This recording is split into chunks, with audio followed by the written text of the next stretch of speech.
37 years old, 14 seasons with one team. And right now, Jordan Staal is scoring goals in the Stanley Cup Final that nobody has scored in over 50 years. In 5 straight games against the Vegas Golden Knights, Staal has put the puck in the net every single game. He now sits at 6 goals for the series, and that number alone puts him in a category of players that most hockey fans only read about in history books. Let's start with the record itself, because the context makes it hit harder. 5 consecutive games with a goal in the Stanley Cup Final. Only 5 players in the entire history of the NHL have ever done it. And before Staal did it Thursday night in Game 5, the last time anyone pulled it off was 1973.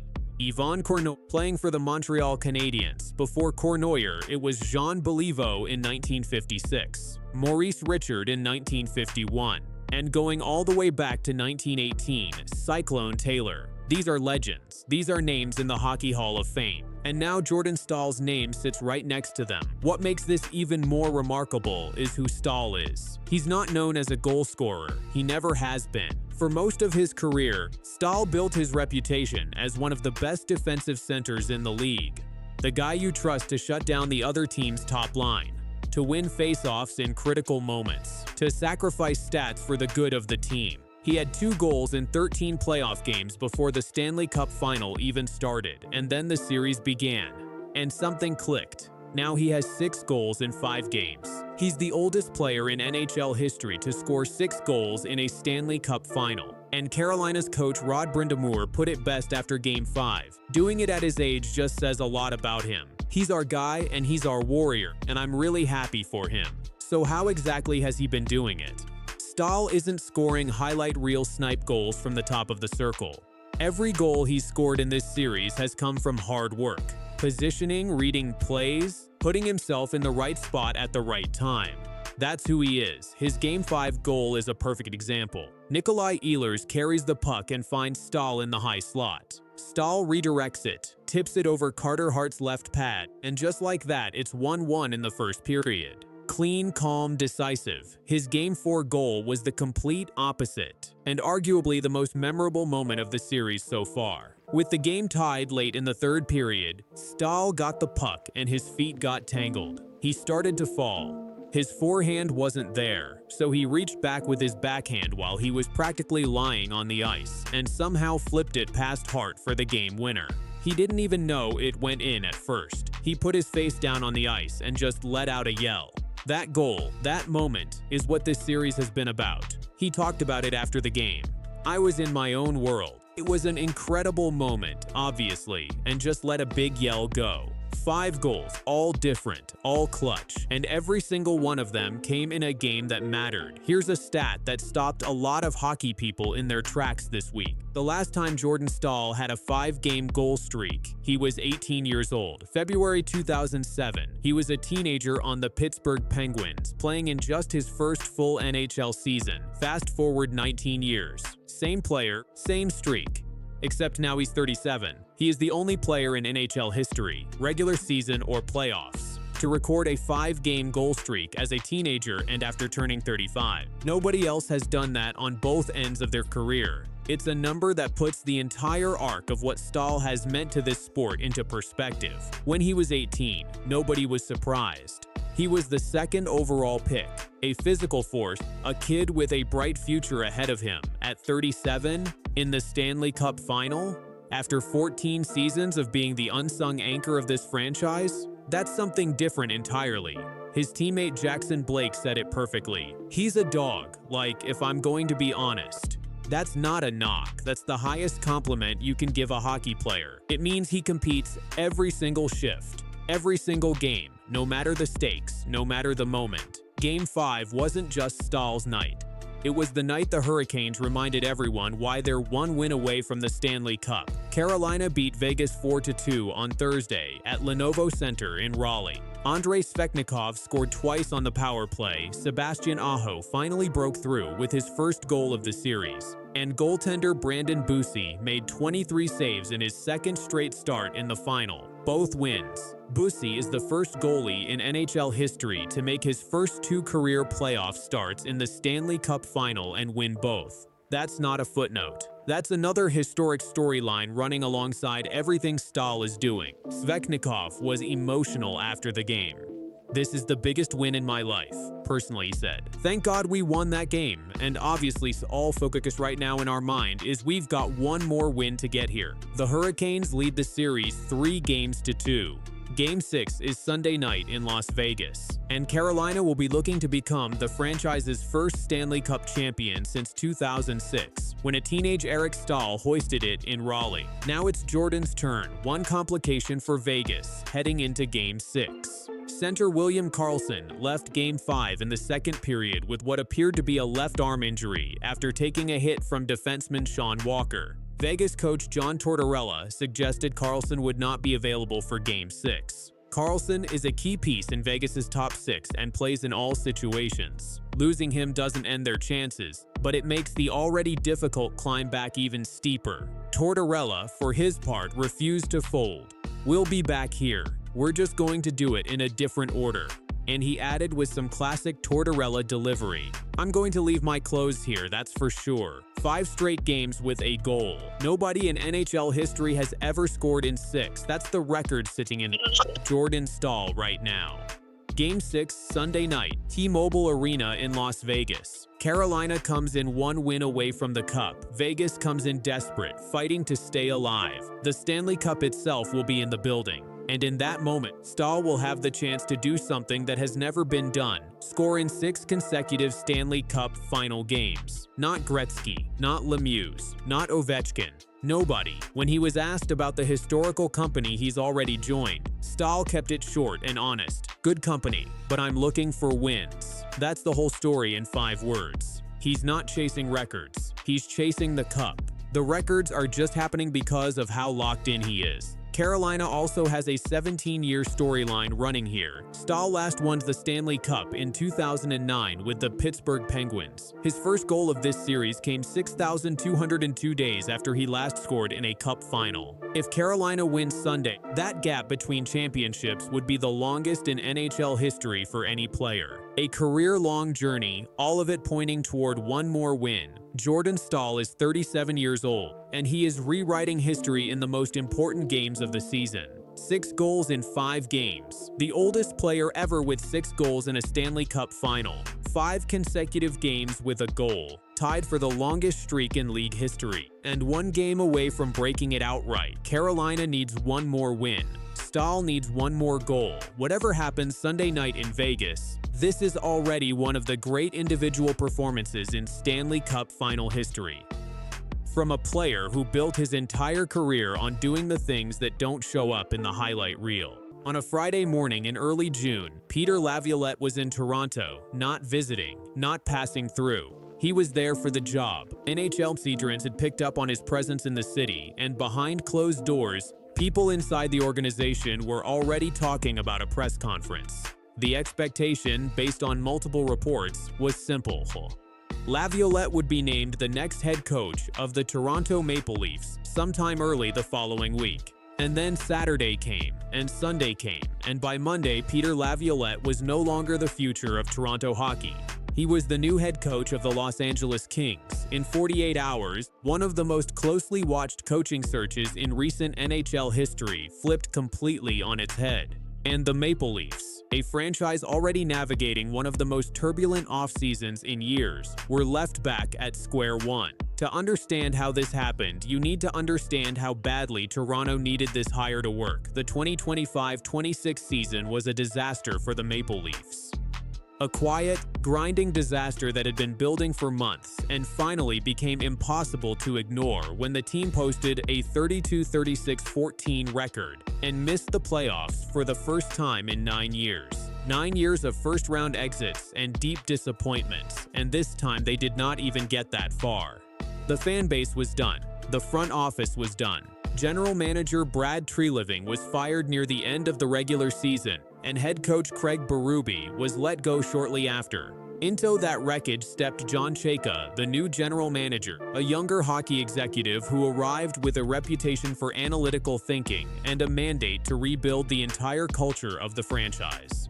Mats Sundin joined as a senior executive advisor. The front office was completely restructured, and the coaching search that followed was framed from the very beginning as a defining decision for this new era of Maple Leafs hockey. Chayka was deliberate about it. Speaking at the NHL Scouting Combine in Buffalo, he told reporters there was no artificial timeline on the search. His words were precise. He described the process as being focused on conviction, not speed. Over 50 initial conversations took place before the field began to narrow, and as the weeks went on, 3 names kept rising to the surface. Patrick Roy, the Hall of Fame goaltender and Jack Adams Award winner, fierce and demanding, with the kind of competitive intensity that either ignites a locker room or burns it down.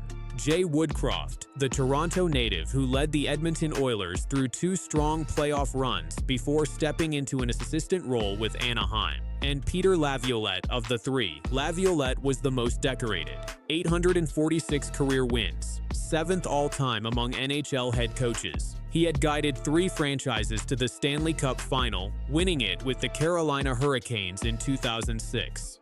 He had rebuilt the Philadelphia Flyers, steadied the Nashville Predators, and most recently led the New York Rangers to the President's Trophy and a conference final appearance. He was not just experienced, he was proven under pressure in major markets, with star players who needed managing. For a Toronto team built around Auston Matthews, a franchise star dealing with a serious knee injury and an uncertain timeline heading into next season, Laviolette's profile felt like exactly the right fit. He had handled demanding veterans. He had won in playoff atmospheres. He knew how to build structure around offensive talent without killing the creativity that made that talent special.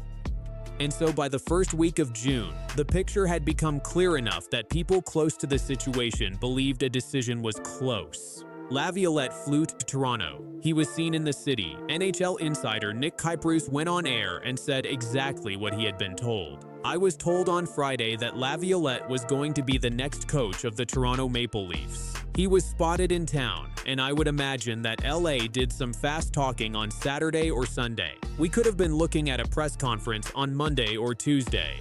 Did LA essentially swoop in and steal him from the Leafs?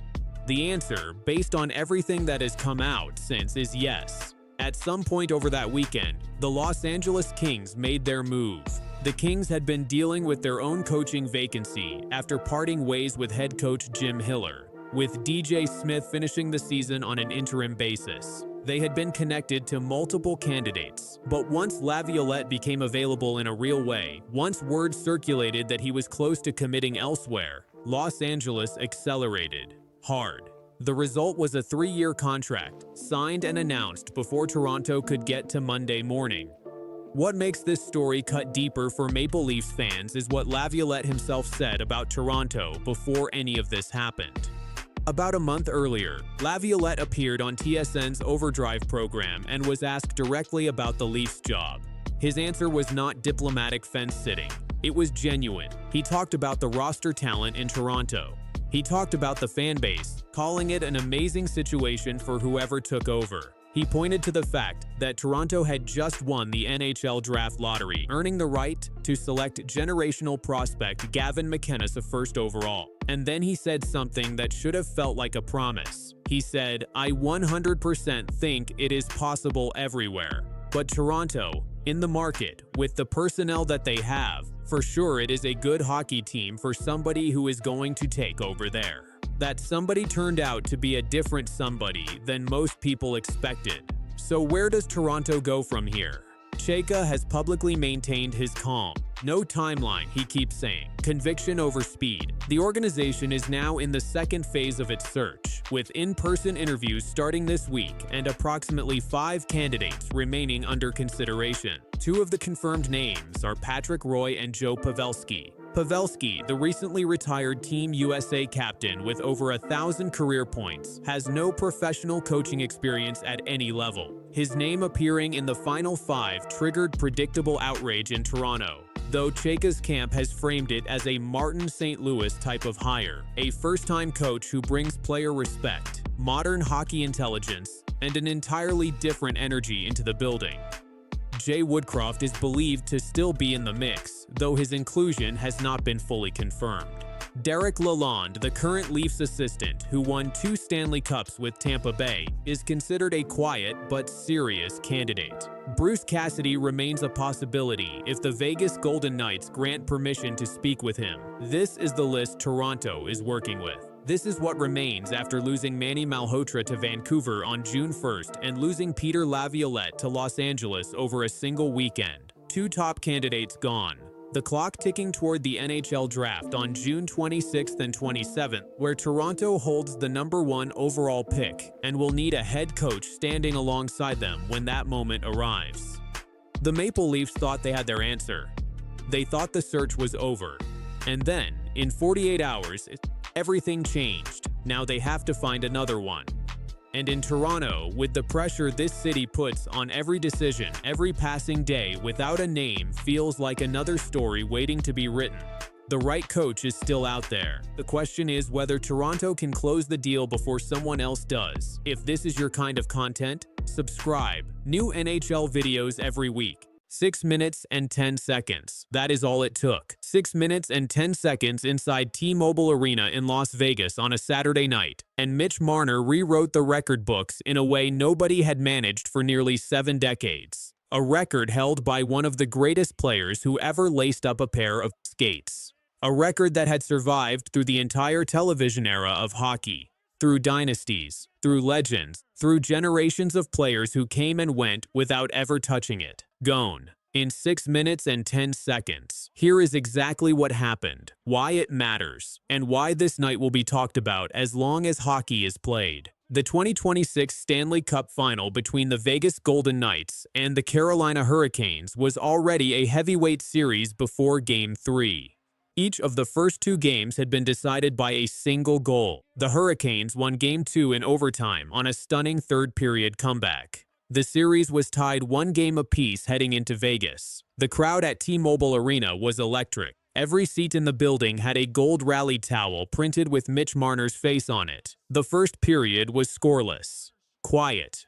Both teams feeling each other out. Nobody could have predicted what was about to happen. Then the second period started, and Mitch Marner took over the entire game. It began at 10:26. Tomas Hertl opened the scoring for Vegas, and Marner picked up the assist. 16 seconds later, with the puck deep in the Carolina zone, Marner backhanded a shot toward the crease. Carolina defenseman Sean Walker tried to deflect it to safety and instead put it into his own net. Marner was the last Golden Knight to touch the puck. The goal was his. Vegas led 2-0. That was goal number 1. Just under 4 minutes later, Golden Knights defenseman Brayden McNabb, playing with a full face cage after taking an 87-mile-per-hour shot to his face in Game 2 and being rushed to a hospital in Raleigh, forced a Carolina turnover along the boards. McNabb slid the puck to Marner, cutting through the zone. Marner read the goaltender, deked left, and slipped the puck through the 5-hole on Frederik Andersen. Vegas led 3-0. That was goal number 2. 2 minutes and 18 seconds later, Marner received the puck on the right circle, wound up, and fired a slap shot past Andersen before the Carolina goaltender could react. The hat trick was complete. Hats rained down from the upper deck and covered the ice surface at T-Mobile Arena in Las Vegas. The arena staff spent several minutes clearing the ice. That was goal number 3. 3 goals. 1 period. 6 minutes and 10 seconds. The previous record of 6 minutes and 21 seconds had been set by Maurice Richard, known simply as the Rocket, during Game 1 of the 1957 Stanley Cup Final between the Montreal Canadiens and the Boston Bruins. The Rocket scored 4 goals that night in a 5-1 victory, 3 of them coming in a blistering stretch in the second period. Montreal went on to win the Cup that year, one of 8 championships Richard won across his legendary career. Maurice Richard was not just a hockey player. He was a cultural force in Quebec. He was inducted into the Hockey Hall of Fame in 1961. The NHL Goal Scoring Award is named after him. His record from that April night in 1957 had survived 69 years without anyone coming close to breaking it. until a kid from Markham, Ontario, who spent 9 years being told he could not perform in big moments, erased it in the second period of Game 3 of the 2026 Stanley Cup Final. Marner also became only the 7th player in the entire history of the NHL to score a natural hat trick in the Stanley Cup Final, joining legends like Gordie Howe, Ted Lindsay, and Sam Reinhart. He became the first player since Frank Foyston in 1919 to record 4 points in a single period of a Stanley Cup Final game. His coach, John Tortorella, was asked about the performance afterward.